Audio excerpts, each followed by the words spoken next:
Hi, everybody. Welcome to Lurking for Legends, a live video cast that speaks with people from all walks of the publishing world.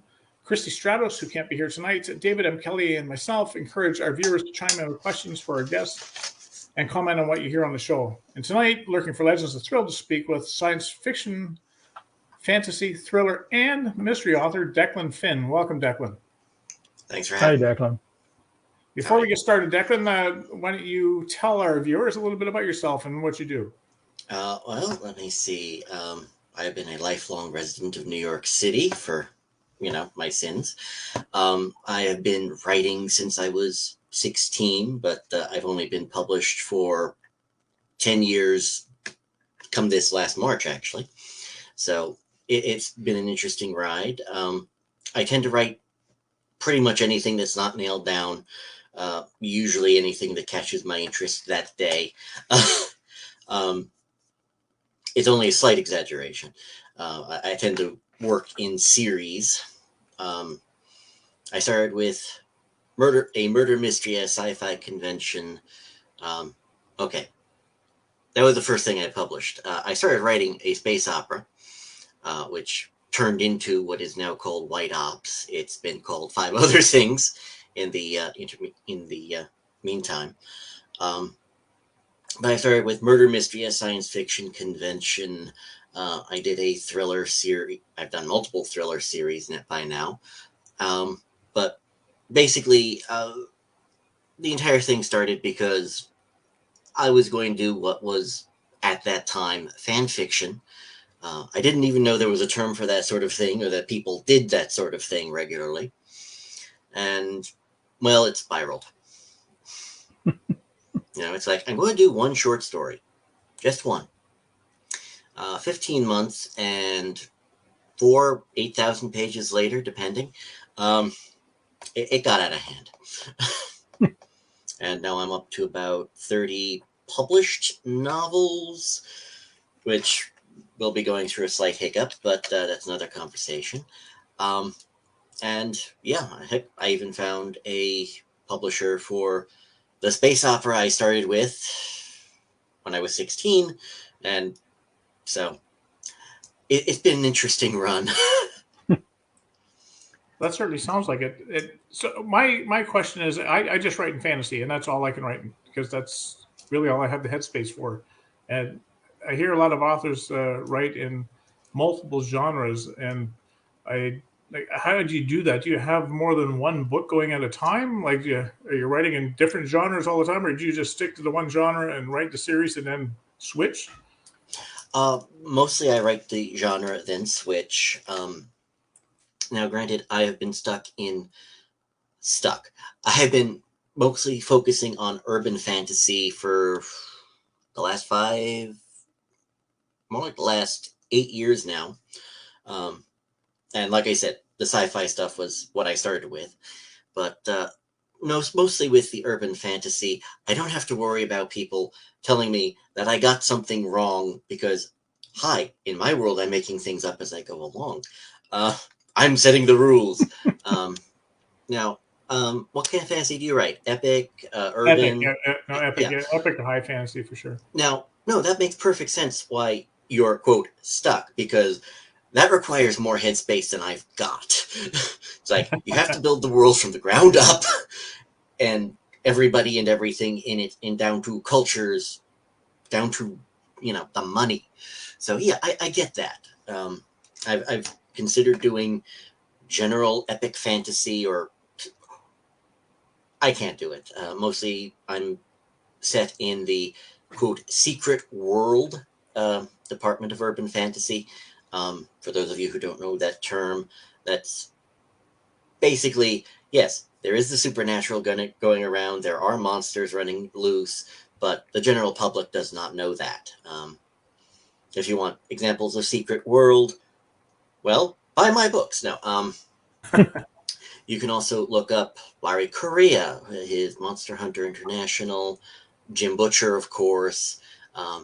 Open world would be, Laurel K. Hamilton, at least her early books. We won't talk about the more recent ones. And, oh yes, Nicholas Woods Smith, who's actually out of South Africa. is there a genre I haven't written in yet that I would like to try? Yeah, this is a question from Hillary. She's asking if you've a genre that you haven't actually written in yet that you'd like to try. I'd like to try straight up fantasy just to see if I can. You know, nothing to do with modern day worlds. Unfortunately, it's like I am a historian by training, and I'm afraid that since everything else in my writing career has spiraled, if I start working on that, it's going to be okay. 1,000,000 years ago, we're going to start with in the beginning, and go from there. And I have the feeling that would suck up most of my life. So no, exactly. No, that's exactly what's happening to me. I've written a series, and I'm got about 30 books to write before the series that I wrote. Mm-hmm. So yeah, so I keep writing backwards. Each time I write a series, I get so much lore in my head. I got to write backwards because I want to write the story. So yeah, it's definitely time consuming, and that's why I wouldn't write in a different genre. Not that I don't want to. I before I started writing fantasy, I did write science fiction. I love science fiction when Star Wars came out in '77. But I'm so hooked on this fantasy story now. I don't think I won't live long enough to finish my series. So, and I'm going the other way because I started kind of like in the near future sci-fi, and I've got a whole kind of like future history plan there that I'm sort of like working my way through. So it's like we're all kind of like coming at it from different ends. Oh, definitely. Well, I just hope, at least in your case, David, that it's not too near. Otherwise, it's going to kind of run into each other. Yeah, that's always the problem with science fiction. It's like the world is changing so quickly now. It's crazy sometimes. I keep seeing things, and it's like, and I'm thinking, wow, I kind of got that in my books. It's like it's more commonplace. It's not new, but it's like it's in there. what year is yours set, Dave? I Sorry? forget. What year is yours set in Joe Ballin book? The first Joe Ballin book is set in 2143. Okay, so we don't have any fear of us running into that. No. Not unless they come up with some kind of miracle pill. Yes. Okay, good. Yeah. Oh, yeah. Well, yeah, maybe if I get preserved in a computer or something, I might run into that problem, but I'm not worried about it too much yet. Okay, so, good. Declan, it's your 10th year anniversary. You've written kind of like or released, sort of published 30 novels. What would you say were the best and kind of like worst experiences you've had during that time as an author? So that's quite a while. Oh, well, the worst experiences are twofold. One, the experience where I made my first covers. For those of you who want to or have to, and I do make a distinction, for anyone who wants to get into publishing, self-publishing, or even traditional publishing, because either way it'll help, either get a friend who is into graphic design, or B, love Photoshop, because trust me, it will come in handy. Yeah, I made one cover. It took me 3 days. It was kind of terrible when I had to lay down and put a warm compress over my eyes on an hourly basis because, good Lord, that sucked.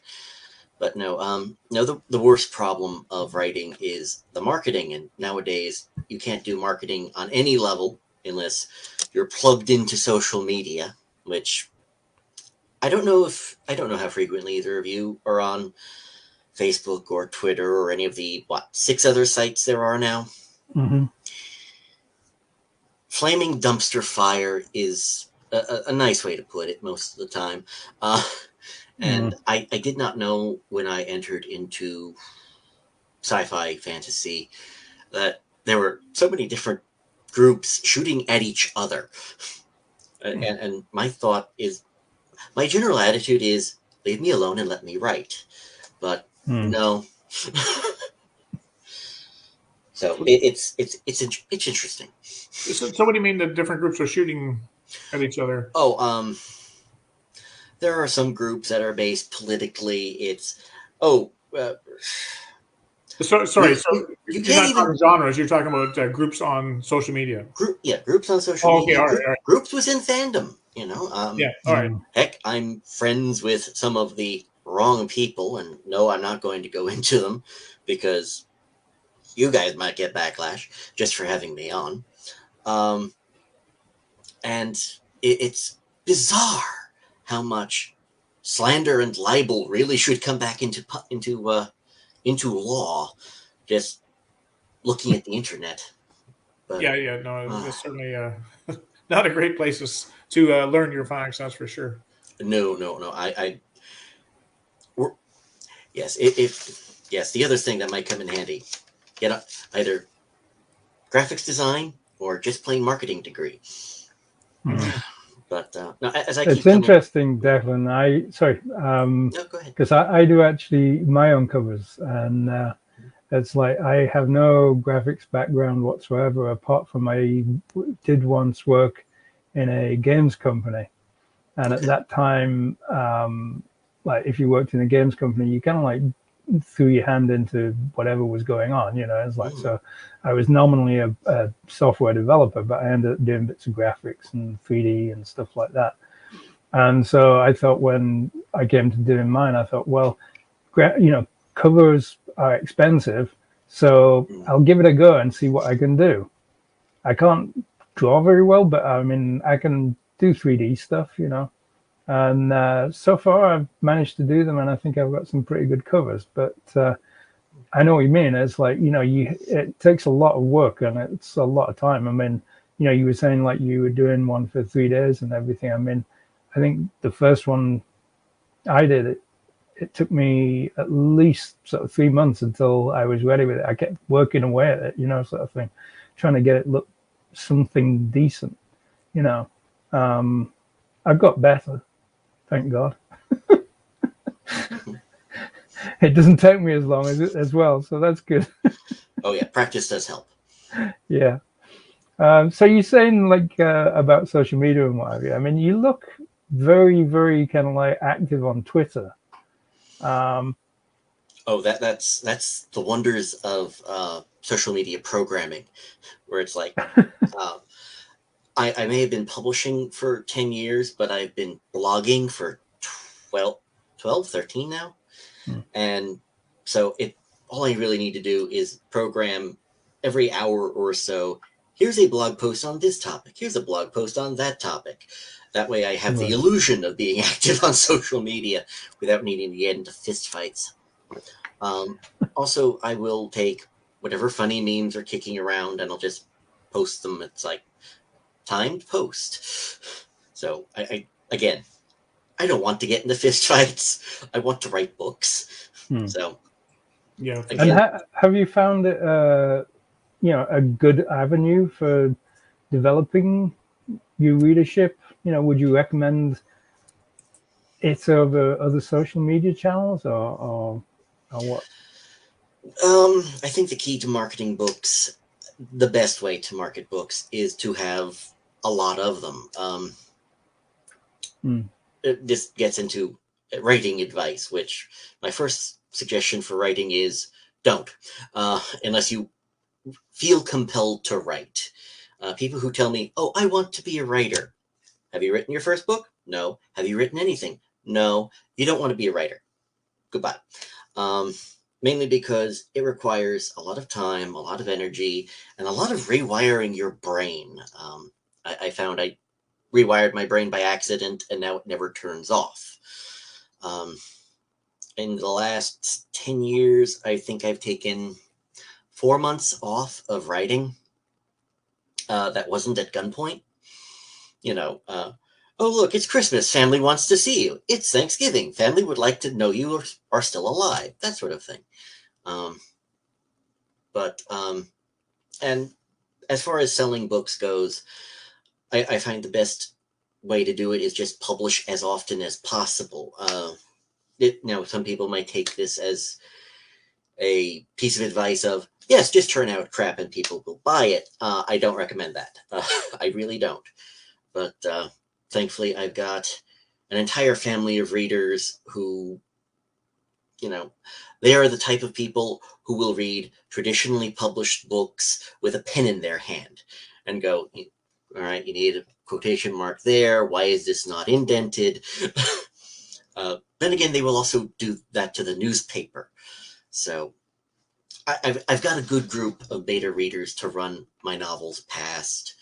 And in my case, my wife was a fan first, and, then she married me after multiple years. Well, that's a good sign that she married you after she read your books.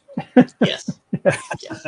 Although she is into graphic design, and she's working on developing book covers for me, so I lucked out there. Although she's only done 2 or 3 books, so she's only done a small fraction.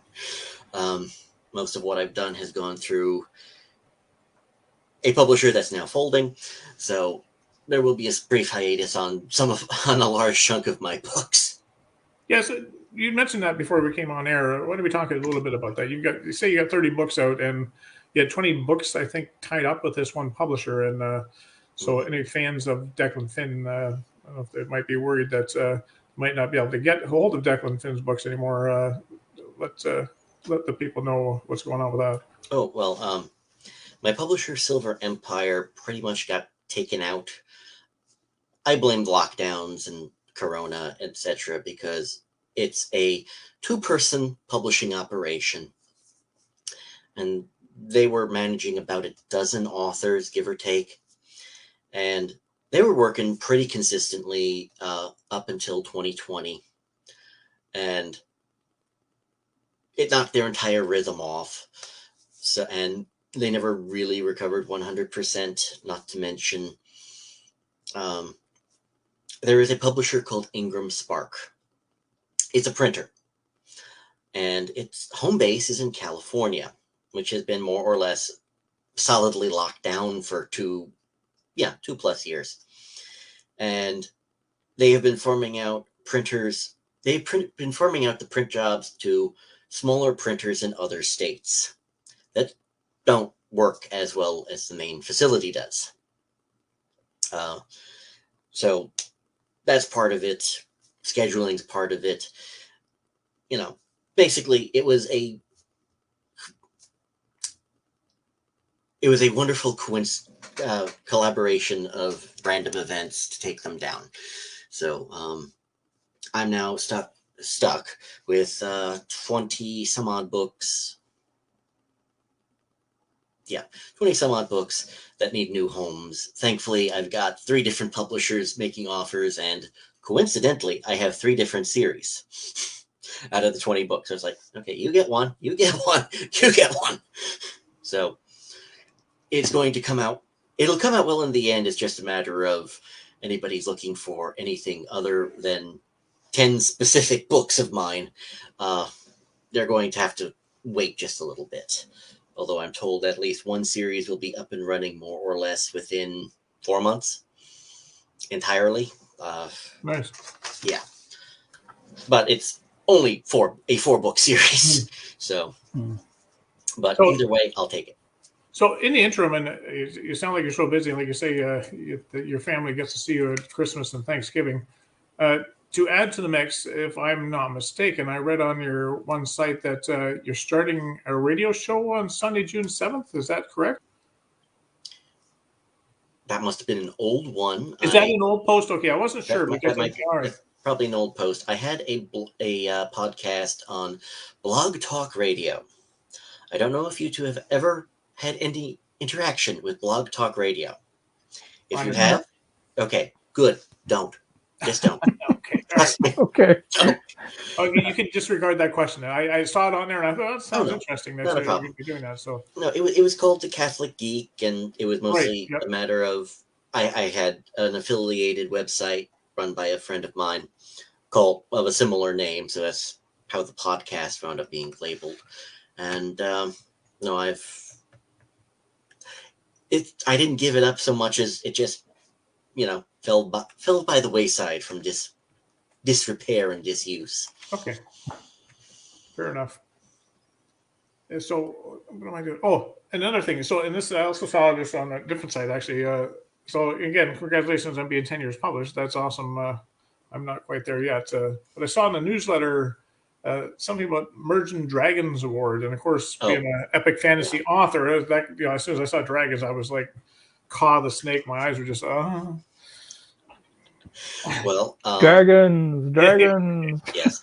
The Dragon Awards are based out of Dragon Con in Atlanta. I'm not sure if you're familiar with yeah, it. yeah. I'd love to Okay. be there, but I don't think I could afford to do that. That's why I go to, airport hotels and I drive down. It's cheaper that way. No, but I don't even think I could afford to get a table at Dragon Con if they'd even accept me. So, Oh, no, no, no. I don't get tables or I don't run a booth. I just show up and I'm a guest. no, I know I'd love to sell books there, but yeah, they wouldn't but take me. I don't think. but no, you apply as a attending a professional. That's usually how I do it. They have a fan voted award. That's well, I really like the award. It's shiny and it's one of the few things that I covet. But aside from that, um, no, it's entertaining because I can usually get books out of it just by reading the list. It's like, okay, more shopping. Not that I don't already have more books than I know what to do with. It's like, yes, I could read them all if I live to be 120 and don't buy any more. But that's just so unreasonable. But no, the Dragon Awards are fun. I've actually been nominated twice. It is free for the entire internet to go and vote. There's no fee. It's not the Hugo Awards. You don't have to buy a membership. You just have to show up and vote. And again, I'm still trying to figure out how I got nominated twice. Dragon Con has officially 65,000 members show up every year. Unofficially, they don't tell the fire marshal what their numbers are, because there have been several blocks of time where you couldn't enter into one of the 5 main hotels because the fire marshal said no more people come in, and these are not small hotels. But about 1 million people show up just for their parade.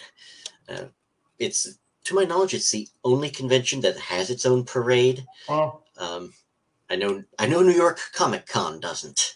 I don't know about San Diego, but in New York there's just no room.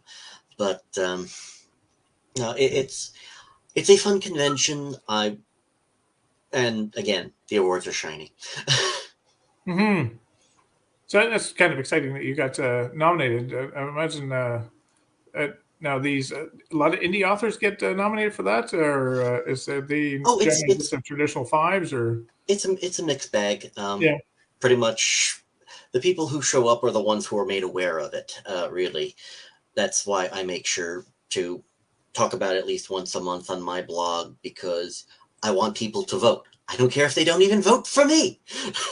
right. It's like, that's why I usually make an entire blog post. It's like, okay, this person in this genre, I've read this one. This is awesome. And I go on like that. Thank you for reminding me. I actually need to redo that blog for this month, especially because most of the nominees I had in mind were part of my publisher that just folded. So, Murphy's Law. It's right up there with laws of physics. It really is. But no, I also run a book review site called Upstream Reviews, where we're actually trying to take politics out of reviews. It's like, hi, is this book good? Great. We have a little politics section of, okay, well, if you're one of those people who think that no book can ever be apolitical, here, if you tilt your head sideways and twist yourself into a knot, you can see these politics, if you really insist on it. Otherwise, just enjoy the damn book. So anyway, but no, I've actually been running Dragon Awards posts through there as well, and I'm kind of hoping to get the other reviewers to actually play along, because after a while, it's a lot of work. I've actually been trying to encourage encourage voting in the Dragon Awards since it started. And one year I made the mistake of saying, hey, if you've published a book and you think it's eligible, just mention it in the comments. I did that once. Because the amount of people who just dropped an Amazon link to their book and disappeared were legion. And decidedly unhelpful. So yeah, that all goes back to social media, doesn't it? It really does. Yeah. Because people just pop in.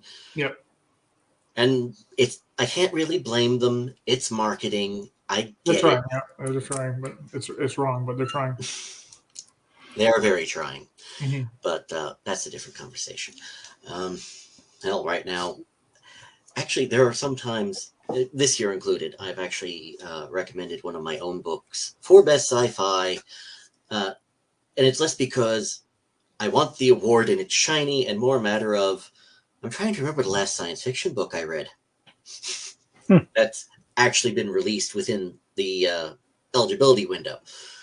And unfortunately, it's like, so what came out recently? Yeah, that's at the bottom of the to be read pile, somewhere around here. Pile's about yay tall. So I'm a little behind. So Declan, I noticed in one of your recent tweets, you said you'd written 5,000 words that day. Yes. Is that kind of typical for your productivity? And do you have any tips for authors on how to increase their word count? My productivity usually goes around 2,500 words a day. On a good day, it's 3,000. On a really good day, when I can get everyone to leave me alone, my wife is somewhere else and doesn't notice if I'm up until midnight writing, I can get 10,000 words. I have done that. And I surprisingly need very little editing afterwards. I know that sounds miraculous, but it's practice. As far as what I do, I'm on a 9 to 5 schedule. I roll out of bed into the office and I start typing, and I eventually remember to eat. And that's so you can start writing right off the hop. You can just get in there and start going, eh? Oh yeah, because I wish I could do that. Well, you've got a more complicated world to deal with. No, I don't. I'm a pantser, so don't. There is no complication in my epic fantasy writing. I open the door, kick the guy out, and I have no idea what he's going to see. I don't world build. I don't magic. I don't build magic systems. I can't be bothered with all that stuff. I want to tell a story, so the epic comes into it through my character's eyes, and then I make copious notes afterwards. But yeah, I'm told Tolkien actually did that. He was a quote discovery writer or pantser. That's the new technical term, I guess. It's discovery writer. We like to say pantsers, and that's what I love going by. And I fly by the seat of my pants for sure. Yes, yes, pantser. No, I am mostly a discovery. I'm a pantser for the most part. The only thing that one series I did not outline, I did not pants for was my St. Tommy NYPD novels. They're mostly kind of horror. They were very research driven because the premise was we have a cop who has the powers or charisms of a saint, which are miraculous gifts from God, like smelling evil or levitation. And of course, the first thing I do is I throw him up against a possessed serial killer. My publisher, which is the one that just folded, insisted that he see outlines before I begin. Because, there are some people who will just not believe that you're going to write the book until you at least show them you know where you're going. Although I think his attitude was more a matter of he wanted to see exactly that I knew where I was going before I started. He wanted a very specific criteria because I have this tendency of growing my casts. And unlike George Martin, I don't kill them all. So, he wanted to contain the collateral damage and collateral character growth. But even then, you can do outlines and you don't have to stick to them. Book one, which was called Hellspawn. I was going to have 2 chapters that was nothing but, police footwork, pounding the pavement, talking to people. At which point I got to that in the book and said, I'm bored. Let's blow up this guy's car with a car bomb. And it worked. It kept it, I jumped over all that boring stuff. For those people who are pantsers, I do recommend Raymond Chandler's quote that every time the plot gets slow, send in a man through the door with a gun. Mm-hmm. Granted, my boredom threshold when I'm writing might not beat everyone's taste, because my wife has on occasion read my books and, read the books in the document. And, I have a little note of, is this too slow? And her reply is, only you would think that. So, oh, definitely, as writers, we're our worst critics. That's for sure. This is true. The second book in that series, Death Cult, I actually thought was fairly lame. I was worried. Mm-hmm. But, I got through the editor, no problem. Got published, no problem. And a lot of the reviews are, this was better than the first one. Now, that's interesting you say that. I had that experience that when I wrote Rika's Gift, which is the second book in my Legend of the Lurker trilogy. And as I'm writing it, even, I'm thinking, oh my God, as a pantser, I don't know where I'm going. This is getting, long and drawn out. I don't think I like it. But then I finally finished it. And now that I go back and read it, I'm thinking, oh, this is actually pretty good. Do you see that now as the author of your book, the second book? Do you appreciate its merit now that you just go back and look at it? No, every time I go back and look at something, it's like, yeah, okay, I could have added this scene, I could have extended that. It's the thing. Yeah, well, you can always do that. Yeah, I think I could edit my book a million times and I would still not be happy with it. Yeah. Well, the current books I have out, the White Ops series, which is basically space opera, special operations group science fiction edition. And, and White Ops was a play on Black Ops. When I wrote that, 100 years ago, I made it up as I went along, and going back, it's every time I finish a book or two, I went back, read through it again. It's like, I'm spiking this, I'm spiking that, I'm developing this. What was I thinking when I wrote that? Another piece of advice for those of you who would write, take some time away from each project, come back to it, reread it, and try not to spike the whole thing. There are days you will be tempted. I know. I'm going through that right now with a different project. So the White Ops series, is this, I take it this is some kind of military sci-fi type thing? I call it space opera because I threw in everything, including the kitchen sink, into it. But yeah, it's mostly science fiction, infantry based, not hardware based. Mm-hmm. I am not David Weber. I cannot do 3-dimensional chess in space with an X, Y, and Z axis. So I stick to, I don't want to call them Mission Impossible type scenarios, but I try. I am a fan of Mission Impossible, the original TV series. DVDs are a wonderful thing. And I approach it from that particular angle. I have done 1 or 2 massive space battles, but the conclusion to that was, well, very Doctor Who-like. And do you have characters doing the whole kind of like and pulling their faces off? No, that's what holograms are for, and hologram projectors. No, I basically a whole bunch of miscellaneous technology ended up in this book. One, like, for example, digital camouflage, I think it's called, or at least whatever they're calling it these days, where you have fiber optic cameras taking images on one end and projecting them out the other side, so it looks it looks invisible. It's active camouflage. And I have that built into nanotechnology suits and uniforms. So, you know, you just pull a hood up and kind of disappear. It kind of, you know, since I'm a snarky bugger, I just have a whole bunch of references to, didn't they do that in that Lord of the Rings series? It's like, shh, you know. Yes, any sufficiently advanced technology is indistinguishable from magic. Honest. Although I've actually took what you said earlier, David, about, you know, writing something and then it comes true a certain number of years later, where I actually name a whole bunch of technology in the book after the people who wrote it initially. You know, the walking tanks are called Heinleins.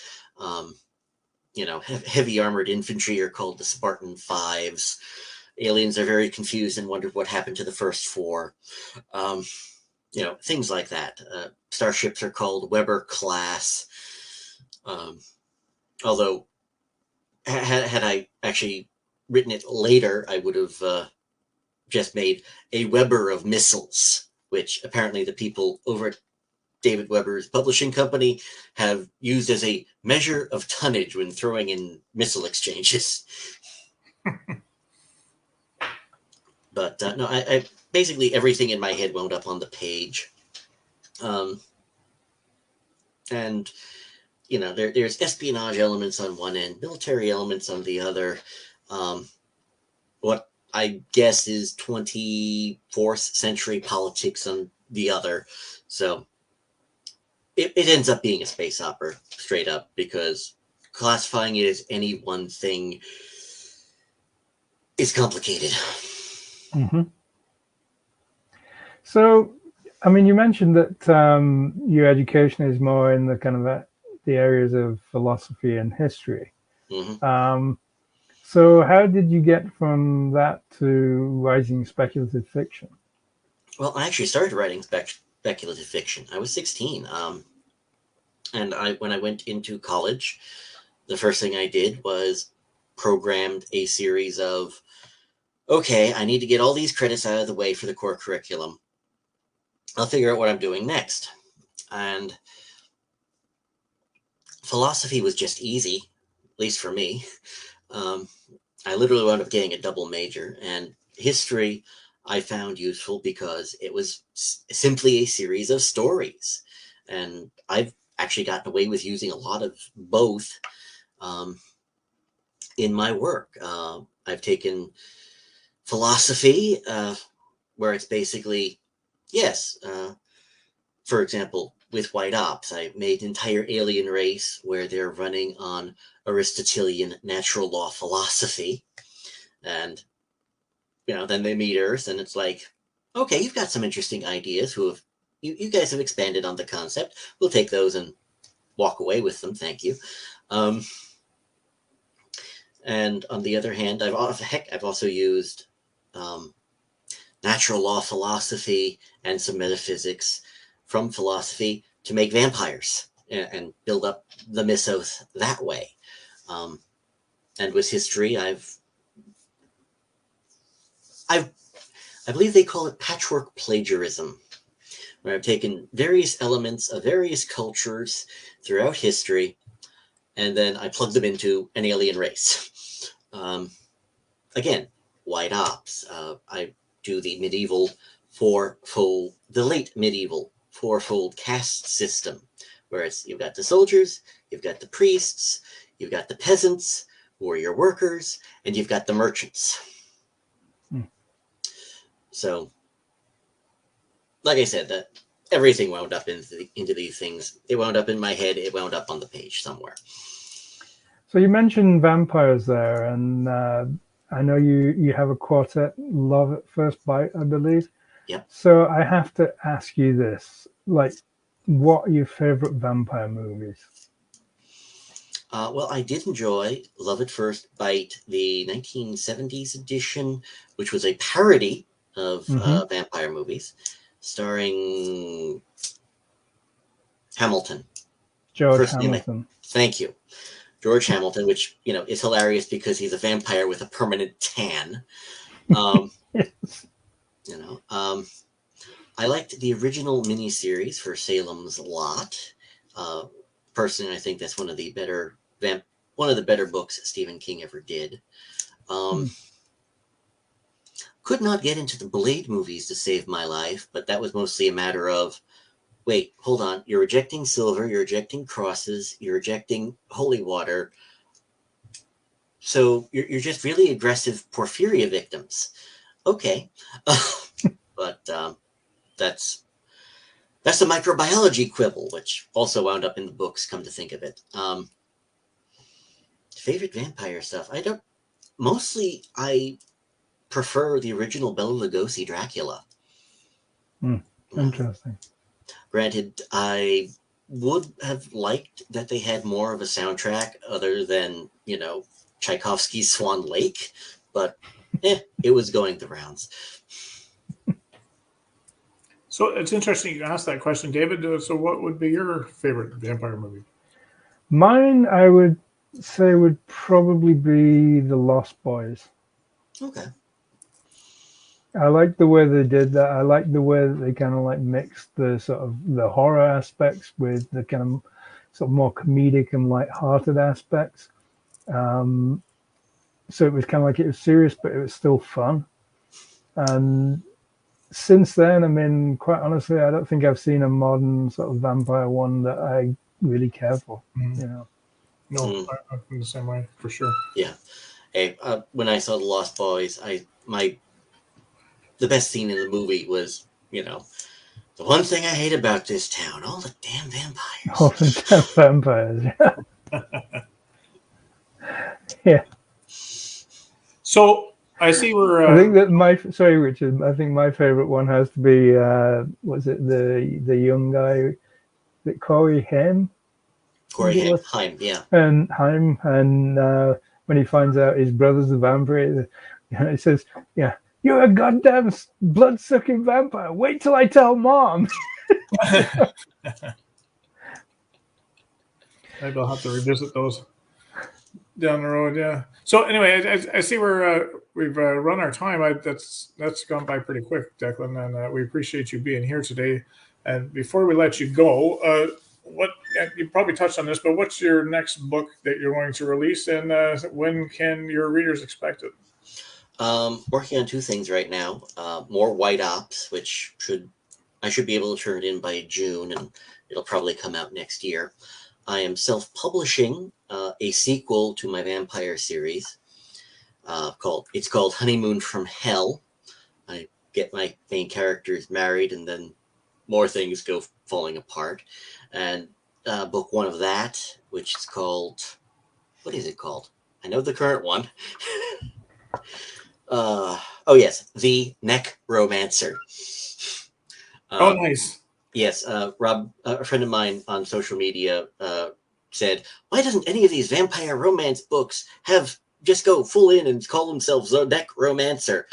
My reply was, "Challenge accepted."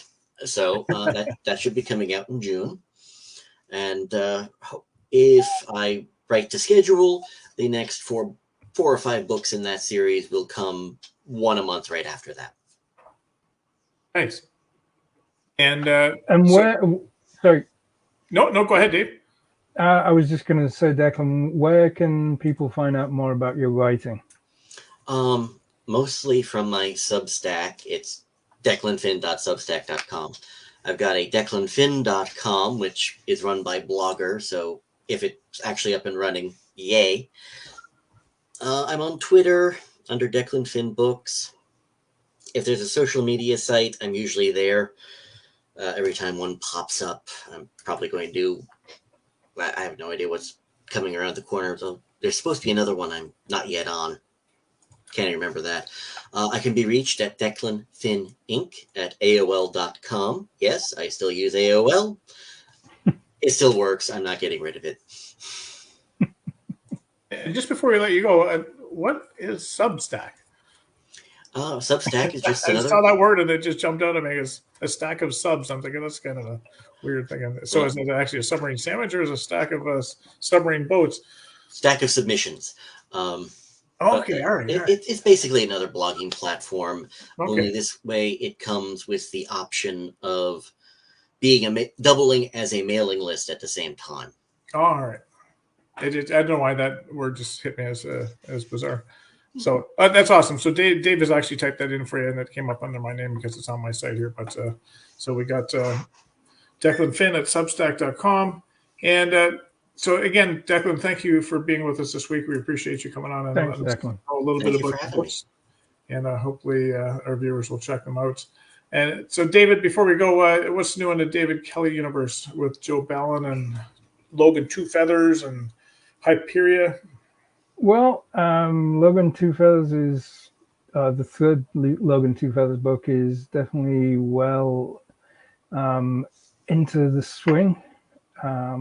I actually had quite a good day today. It's like I was doing a Declan. I had over 3,000 words today, so I was pleased with that. Is that going to be the new phrase? We did a Declan? Yep, that's the new phrase. We did a Declan. Okay. And I am just about to get the proofs back from my proofreader for book 2, and that's all set for coming out in a couple of months. So I'm not going to be able to get one in my hands at the end of this month. I'm afraid not. Shit. No. I should get a reader advance copy or something. I can't. I mean, that's one thing that annoys me about Amazon. You can't order author copies in advance. Especially as a Canadian author. It's a little bit different. We noticed as a Canadian author, there's a lot of different promos and stuff that Amazon offer authors that we cannot take advantage of, and it just it irks us up here. That's we feel like. But yeah, that's the news for me this week. Not much, but things are progressing. How about you, Richard? Awesome. No, I'm just plugging away at Windwalker, book 3 in the High Cliff Guardian series, and it is. You know what? I will never do NaNoWriMo ever again in my life. I've never done it. I hated listening to it every time November came around. I go, oh my God, you guys are going to just talk about this for a month straight. And then so last year I figured, okay, just do it. And then I'm part of the conversation and I'm going to enjoy it. And I got 40,000 some odd words. I didn't quite make 50 and I'm okay with that. But after cramming those 40,000 words in, which wasn't natural, all of a sudden my writing slowed right down to almost nothing over the last few months. And I think it's hurt me more than anything. So I will never do a NaNoWriMo again, but it's certainly my fault, not the programs. But so anyway, I'm just about to cross over the 100,000 word mark in Windwalker. So yeah, but that's it for me. And there's really nothing new. I've stopped doing audiobooks for a while just until I can figure out how to market them better, because investing all the money in audiobooks, unless I find some kind of guru that could sell them for me, it doesn't make financial sense. So, and next week's guest is graphic novelist and classic Gothic suspense author Paulus Linnaeus. I'm probably saying his wrong name. Paulus is a former bilingual professor, doctor, parachutist, military instructor, scuba diver, writer, academic editor, poet, musician. Hang on, I'm going to take a breath here. Who has traveled and lived throughout the world from Toronto, New York, Sydney to the Middle East, Far East, Caribbean, Europe, and so on. Paulus has lived several lives and will share with us his broad perspective on life and how he's incorporated them into his stories. So, wow, that guy's been around. I think I'll retire now. Yeah, I think it sounds like it's going to be a great show for sure. So until next week, thank you again, Declan, for joining us. And Christy and Dave and myself hope everyone has a safe and happy week ahead. Until we meet again, everybody, take good care. Thanks, everyone.